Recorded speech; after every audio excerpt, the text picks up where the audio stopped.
I do want to point out one thing that you guys saw that I talked about with Danai a little bit backstage, which was it's actually kind of fun to watch the show with a couple thousand people, because the moment when the hitchhiker runs out and they drive by and then they just leave him and he's like, hey, hey, and then you guys laugh like, screw that stupid son of a bitch.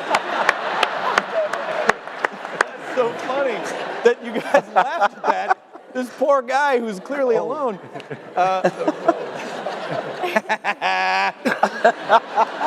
This dumbass is trying to get help and they just drove past him. He's probably gonna die. But what do you think's going on there, Danai? I actually think that storytelling-wise, I think that's such a brilliant moment, because I think it's just it's so real, and it's so brutally real and true.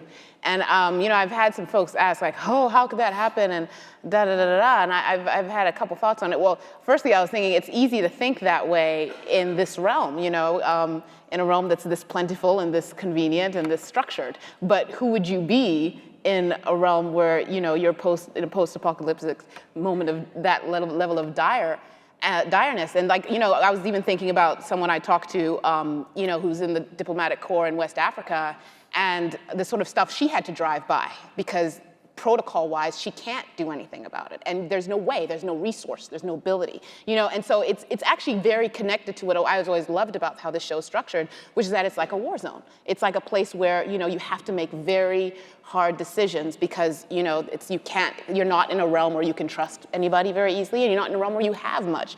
And then the other thing I thought about was in a more contemporary way, because some folks were so shocked who I was talking to today about that moment, and I was like, how many homeless folks have you driven by? I mean, come on. It's something that is, there are a lot of people we pass by who are in moments of need, and this is an apocalyptic moment. Hence, it's like, ratcheted up. But, we all have that in us. And I think some folks are so disturbed by it, which I love. I love that it discomforts people. But it's the way that you guys all played it that it was so, no, not one person was like, should we? Everyone was just...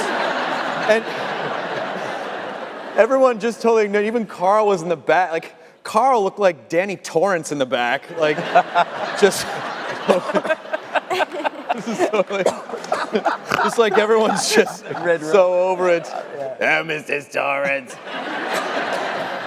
Daddy's not here right now.